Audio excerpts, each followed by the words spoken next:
If you're looking at fire damage, the do's and don'ts, let me just read a couple of them off, and I'm not going to read the whole thing, but just give you some idea.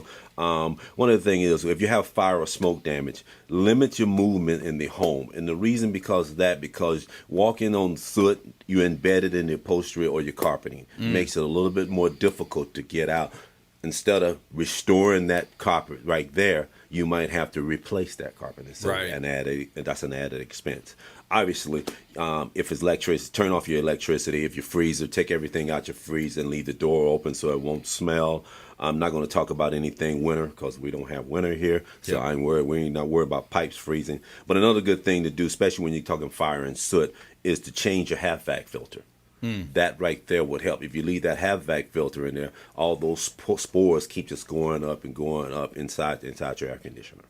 Those are some of the do's things you do. Some of the don't things that you don't want to do is the attempt to wash the walls. A lot of people say, well, I can wash that myself. What ends up happening is you end up messing up the drywall. Then you're going to have to, that's another expense. Instead of us redoing it without taking the whole drywall out, you mess the drywall up, then that's another expense. You have to cut the drywall out, replace the drywall.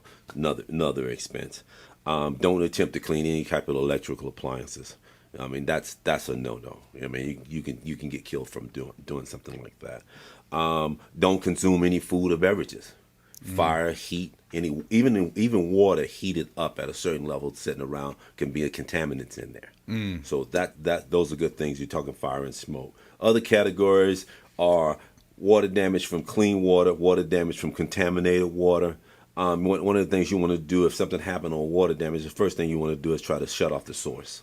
You don't want the source to keep going on. And I've had those ERPs, which I talked to Brandon before about those ERPs, which is your emergency response profiles, Yeah. which show you everywhere your your shut off valves are, your turn on valves are. Turn off any circuit breakers. Remove any dry or any paint, art, any type of thing. Take that stuff out because it absorbs more. Especially if you have some extensive art, that water will absorb in that art, and that art become worthless at that particular time. If you have any type of contaminated water, avoid all the contacts with sewages or any type of contaminated sewage. Wash your hands thoroughly. Obviously, those are the do's, things that you want to do.